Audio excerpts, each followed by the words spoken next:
Ciloba. Hai guys, welcome to my channel. Oke, ini adalah konten pertama aku di YouTube. Tepuk tangan dong. Dan terima kasih buat kalian yang sudah menyempatkan waktu kalian untuk nonton aku. Dan kenapa aku bikin konten ini? Alasannya adalah karena beberapa tahun belakangan ini teman-teman aku, keluarga aku, sahabat-sahabat aku di tempat kerja maupun dimanapun berada sering bilang, Lor, kenapa nggak bikin konten YouTube aja tentang kehidupan kamu? Karena kehidupan aku sedikit dramatis gitu ya. Jadi aku mau share pengalaman aku ke kalian. Semoga nanti pengalamanku ini bermanfaat dan bisa memberi motivasi buat teman-teman yang kisahnya sama-sama aku. Jadi untuk itu tetap stay tune, jangan kemana-mana. Jangan lupa like, subscribe, and comment.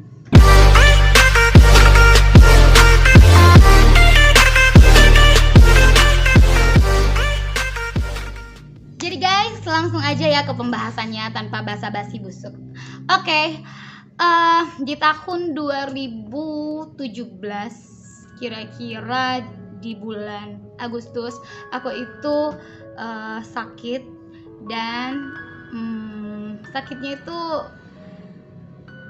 nyeri, terus kadang aku sariawan, kadang sakit kepala, agak aneh sih.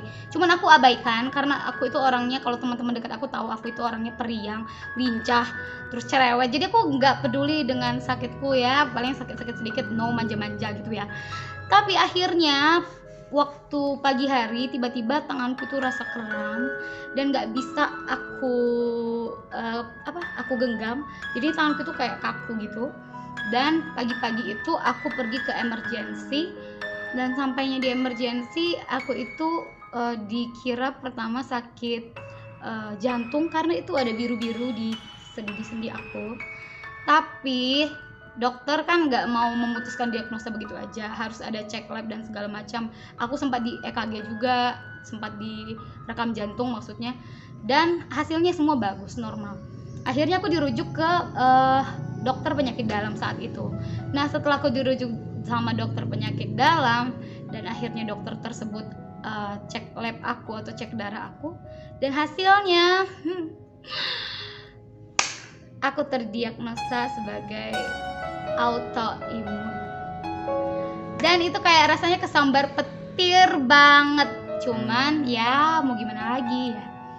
Singkat cerita, di 2017 itu aku terdiagnosa autoimun. Nah, sekarang aku mau jelasin ke kalian semua, apa sih autoimun itu? Apalagi sekarang ini banyak banget penyakit autoimun yang sedang berkembang biak ya. Jadi, bukan hanya manusia yang berkembang biak, tapi penyakit juga berkembang biak, guys. Kayak artis-artis juga beberapa, kalau yang kalian tahu di 2019 yang lalu booming kayak Ashanty. Nah, Bunda Ashanty itu kena autoimun juga. Terus kayak di luar negeri ada artis Selena Gomez, itu juga kena autoimun.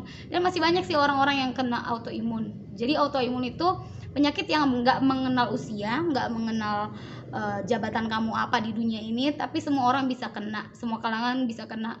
Tapi memang kalau dari segi medis lebih banyak kenanya itu wanita gitu ya, 2:1 kalau kita secara medisnya gitu. Tapi sekarang aku mau jelasin autoimun ini secara orang awam, karena kalau misalnya orang secara medis mungkin kalian bisa searching di Mbah Google itu apa sih autoimun itu gitu, pasti penjelasannya itu secara medis semua. Tapi secara awamnya singkatnya kayak gini supaya mudah dimengerti ya. Jadi autoimun itu adalah dimana kita itu kan punya sel tubuh nih. Sel tubuh kita itu ada namanya sistem imun di dalam tubuh kita. Nah, sistem imun itu kerjanya itu melindungi tubuh kita dari bakteri, virus yang masuk ke tubuh. Jadi pernah nggak sih kalian itu kalau sakit kayak misalnya demam, flu, terus nggak berobat ke dokter, tapi bisa tiba-tiba sembuh sendiri gitu? Itu kenapa coba? Itu karena imun kalian itu bekerja melawan si bakteri-bakteri itu, dan akhirnya tubuh kalian bisa sembuh sendiri. Nah, itu dia sistem imun. Nah, imun aku itu atau imun yang orang yang penyandang autoimun, imunnya itu hilaf cuy, silap atau bisa dibilang error. Jadi kalaupun virus nggak datang, walaupun nggak ada virus, nggak ada bakteri yang masuk tubuh, dia itu bisa nyerang tubuh itu sendiri. Jadi dia tuh kayak error system, jadi dia menyerang diri kita sendiri. Nah gitu secara singkatnya. Lalu kalau ditanya berapa sih jenis autoimun itu, kalau sekarang ini lebih dari 100 jenis autoimun, dan salah satunya kayak aku ya, aku itu jenisnya lupus atau SLE, dan ada juga rheumatoid arthritisnya aku. Jadi aku itu lebih ke ke sendi-sendi aku ya diserangnya. Nah autoimun itu ada juga dua jenis, kayak sistemik sama organ spesifik. Jadi kalau yang sistemik itu dia lebih menyerang ke seluruh organ. Kalau yang organ spesifik dia ke satu organ, misalnya ke ginjalnya doang atau kemana gitu. Tapi kalau aku itu ke arah sistemik ya. Jadi aku organnya itu banyak diserang. Kadang aku pernah sakit mata, sakit telinga pernah, terus kulit aku juga pernah terkelupas, terus rasa riawan, ginjal aku juga pernah diserang. Jadi kayak banyak organ-organ yang diserang. Nah itu ya sedikit tentang autoimun.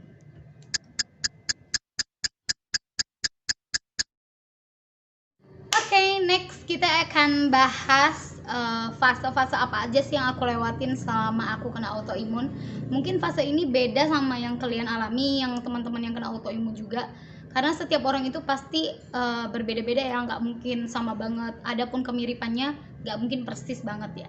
Cuman aku mau sharing ke kalian fase apa aja sih yang aku alami selama aku kena autoimun sampai sekarang ini. Nah, yang pertama, waktu aku pertama kali kena autoimun itu, fase yang aku lewati itu adalah dimana mental aku itu down banget ya. Jadi dimana kalian bayangin aja, aku itu kan aku jelasin dulu ya, aku itu adalah seorang anak rantau, dan aku itu tinggal sendiri di sini di kota Bandung, dan aku itu ngekos posisinya. Jadi saat aku tervonis diagnosa tersebut, aku itu hanya ditemani oleh kamar kosku yang sepetak dan bantal guling. Jadi nggak ada siapa-siapa karena keluarga aku itu jauh, dan aku itu orangnya nggak terlalu terbuka kalau masalah-masalah yang sensitif. Jadi aku itu pendam sendiri, dan mentalku itu makin lama makin down. Nah, dimana fase berikutnya itu juga membuat aku makin down itu karena fase berikutnya itu adalah serangan fisik. Nah, setelah mentalku diserang, aku merasa kayak untuk apa lagi hidup gitu ya, jelas-jelas udah terdiagnosa autoimun. Kenapa? Dan mikirnya selalu kayak kenapa mesti aku, kenapa nggak orang lain, kenapa ini harus terjadi gitu-gitu ya.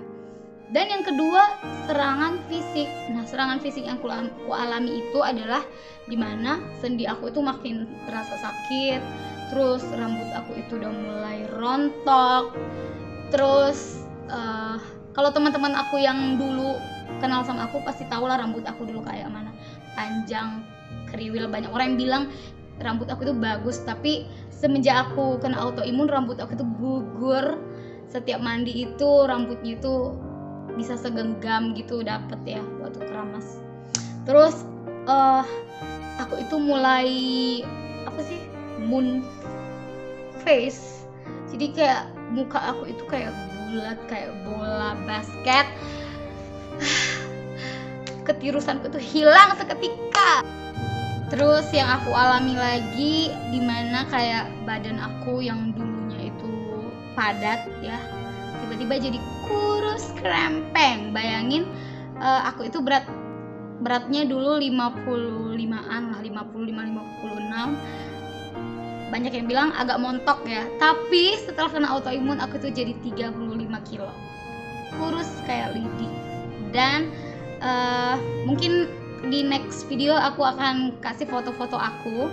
Kalau kalian nanti suka channel ini, aku akan kembangkan terus, dan aku akan kasih bukti-bukti foto-foto aku di mana aku itu mengalami hal-hal yang di luar dugaan aku pribadi, seperti yang kayak kurus tadi, terus kayak muka aku bulat, terus kayak yang tadi rambutnya rontok. Itu semua aku foto, jadi ada bukti-buktinya.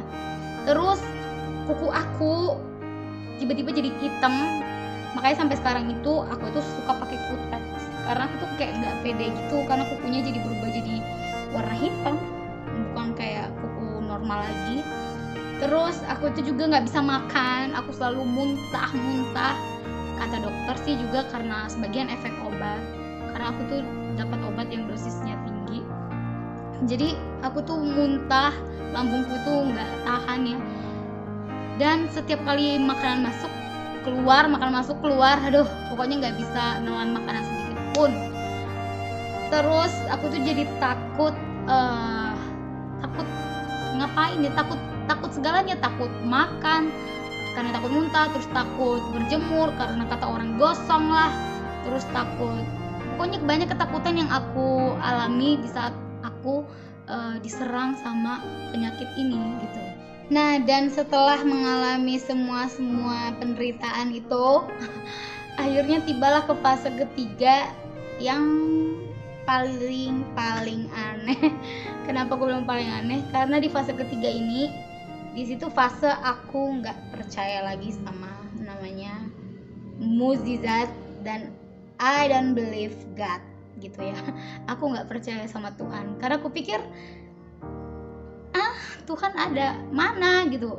Di saat aku kayak gini kenapa nggak ada pertolongan dari Tuhan gitu. Terus aku selalu nanya sama Tuhan, kayak kalau Tuhan itu ada nggak adil banget sih, kenapa harus aku yang kena gitu, kenapa harus aku yang kena autoimun, kenapa nggak orang lain, kenapa nggak cewek-cewek nakal di luar sana. Aku pikirnya gitu ya, walaupun aku bukan cewek baik-baik banget ya, maksudnya kenapa nggak orang yang jahat gitu yang kena, kenapa harus aku? Itu yang dalam otak aku, padahal sebenarnya aku juga belum sempurna di mata Tuhan, iya nggak?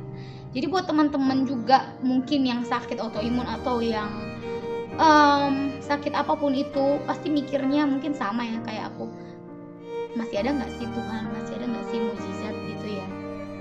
Tapi percaya deh guys, setelah aku lewatin semuanya, dibalik semua yang aku ceritain tadi, semua ada hal-hal yang harus aku pelajari dan hal-hal yang indah yang aku dapatkan. Jadi kalian juga yang mungkin sekarang ada di fase yang kayak aku bilang tadi, lagi drop, lagi nggak percaya sama Tuhan, lagi bilang kenapa hidup ini gini-gini amat gitu ya, percaya aja bahwa semua yang kita alami ini dibaliknya ada sesuatu yang secret, tapi itu yang akan terbaik buat kita nggak tahu kan hidup ini kedepannya seperti apa gitu. Oke, sampai sini dulu cuap-cuap aku guys. Di next video nanti aku akan sharing ke kalian. Kalau misalnya video ini banyak yang like, banyak yang subscribe, terus banyak yang share, aku janji akan bikin next video. Dan di isi video berikutnya aku akan bikin tips-tips dari aku, tips-tips ala Lori Spears, gimana caranya menghadapi penyakit khususnya autoimun selama 3 tahun ini. Dan kalian bisa lihat sendiri sekarang aku udah bisa beraktivitas dengan baik dan bisa ngomong di depan kalian, dan itu tandanya aku sudah sehat. Dan aku akan sharing apa-apa aja sih yang harus kita lakukan sebagai seorang autoimun atau seorang yang sakit apapun itu, dan bagaimana bisa bertahan sampai saat ini. Aku akan sharing semuanya tanpa ditutup-tutupin. Dan jangan lupa like video ini, subscribe, dan aku pengen banget video ini di-share untuk orang-orang yang khususnya kena autoimun, supaya mereka juga merasa nggak sendiri di dunia ini.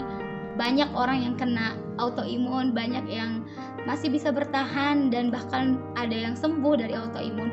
Walaupun dari medis bilang nggak bisa sembuh, tetapi setidaknya bisa remisi dan bisa beraktivitas seperti yang kalian lihat sekarang ini. Oke guys, sampai di sini dulu videonya. Sampai ketemu di next video. Bye bye.